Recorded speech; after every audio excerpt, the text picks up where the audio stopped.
Hello guys. सो अपना art DJ यानी कि रॉबर्ट डाउनी जूनियर ने एवेंजर डोम्सडे के ऊपर एक ड्राइंग पोस्टर डाला एंड इस पोस्टर में एवेंजर डोम्सडे के काफी सारे सीक्रेट रिवील्ड होता हुआ नजर आ रहा है। तो आज हम लोग इसी पोस्टर पर डिटेल में बात करने वाले हैं। तो जैसे ही हम लोग उस पोस्टर पर नजर डालते हैं तो लेफ्ट हैंड साइड में हमें देखने को मिलता है कि एक पतंग बना हुआ है जिसपे और लिखा हुआ है एंड उस पे क्रॉस का चिन्ह बना हुआ है। तो हम लोग उसे एज ए फैंटास्टिक फोर्स समझ के चलते हैं, ठीक है।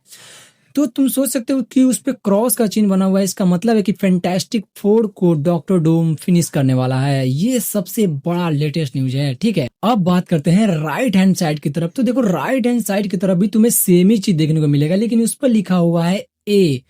समझ रहे हो? हाँ भाई, तुम बिल्कुल सही समझ रहे हो। ये एवेंजर ही है जो कि डूम इसे मारने वाला है। एवेंजर पूरे एवेंजर को डूम खत्म करने वाला है। एंड गाइस, मतलब ये पोस्टर को इतना सिंपली बनाया गया है कि शायद मतलब आरडीजे ने सोचा होगा कि ये ऑडियंस समझ नहीं पाएगा, लेकिन हम मार्वल फैन हैं, हम बाल का भी खाल निकाल देते हैं। सो ये पोस्टर क्या चीज है, ठीक है। सो इतना तो साफ हो गया कि फैंटास्टिक फोर एंड एवेंजर ये दोनों का खात्मा होने वाला है एवेंजर डूम्सडे के अंदर। तो सोच सकते हो कि मूवी किस हाइप पर बनने वाली है। अब तुम ये बोलोगे कि नीचे ये छोटा सा बच्चा कौन है, तो इस पर भी बात कर लेते हैं क्योंकि ये मेन कैरेक्टर है। सही बोल रहा हूँ गाइस, ये डूम्सडे में एक मेन कैरेक्टर होने वाला है जो कि फैंटास्टिक एंड एवेंजर को खत्म होने के बाद भी ये बच्चा सरवाइव करने वाला है। तो देखो, जब तुम फैंटास्टिक फोर देखोगे तो तुम्हें उसमें देखने को मिलेगा कि फ्रैंकलिन एंड रिचर्ड का एक लड़का पैदा होता है जिसके पास गॉड लेवल की पावर होती है एंड उसे चुराने के लिए कलेक्टर्स धरती पे आते हैं। अब ये धरती पे क्यों आते हैं? देखो, सबसे पहला बात कि उस लौंडे के पास गॉड लेवल की पावर होती है एंड कलेक्टियल्स के पास एक ऐसी मजबूरी होती है कि उसका भूख उससे कंट्रोल नहीं होता है एंड अपने भूख को मिटाने के लिए कलेक्टियल्स न जाने कितने सारे प्लानेट को डिस्ट्रॉय कर देता है, ठीक है। एंड वो ये बोलता है कि अगर मैं इस लड़के को खा लूं तो मेरा भूख जीवन भर के लिए समाप्त हो जाएगा, ठीक है।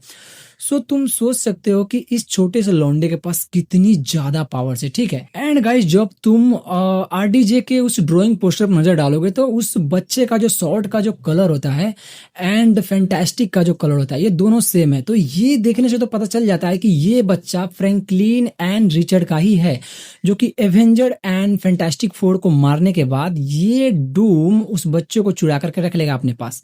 एंड गाइस, ये बच्चा चोरी आई से नहीं हो रहा है मार्वल में, ठीक है। देखो, इससे पहले थेनोस भी एक बच्चे को चोरी किया था, उसके बाद ओडिन ने भी लॉकी को चोरी किया था, उसके बाद अब एवेंजर डूम्सडे में भी बच्चे को चोरी होने वाला है। एंड पता नहीं गाइस, ये मार्वल कितने और बच्चे चोर को पैदा करने वाला है, ठीक है। लेकिन ये भी कॉन्सेप्ट दिखता है कि इस बच्चे के पास गॉड लेवल की पावर है। सो कहीं एवेंजर डूम्सडे में डूम को वो बच्चा चाहिए क्योंकि उसको शक्ति के इस्तेमाल करने के लिए, ठीक है। एंड मेरे को ये लगता है कि कहीं लास्ट में लॉकी एंड डूम्सडे का भिड़ंत लड़ाई ना हो जाए, ठीक है। मेरे को तो यही लगता है क्योंकि देखो, लॉकी का जो पावर कलर है वो एंड डूम का जो पावर कलर है वो दोनों का पावर कलर बिल्कुल सेम है। सो मेरे को यही लगता है कि लास्ट में जाकर के डूम एंड लॉकी का फाइट देखने को जरूर मिल सकता है। ये मुझे देखने से लग रहा है, ठीक है। एंड गाइस, ये बताओ कि ये सबसे बड़ा स्पॉइलर हो गया कि नहीं हो गया? मतलब चीजें सारी समझ में आ रही है, ठीक है। एंड मुझे तो ये भी लग रहा है कि ये जानबूझ के पोस्ट करा गया है ताकि इस मूवी का हाइप क्रिएट हो सके, ठीक है। सो चलो, जब तक मिलते किसी और नए वीडियो में, like subscribe and comment. And speedly movie update चाहिए तो तुम जुड़ सकते हो हमारे कम्युनिटी से, लिंक डिस्क्रिप्शन में है। Thank you.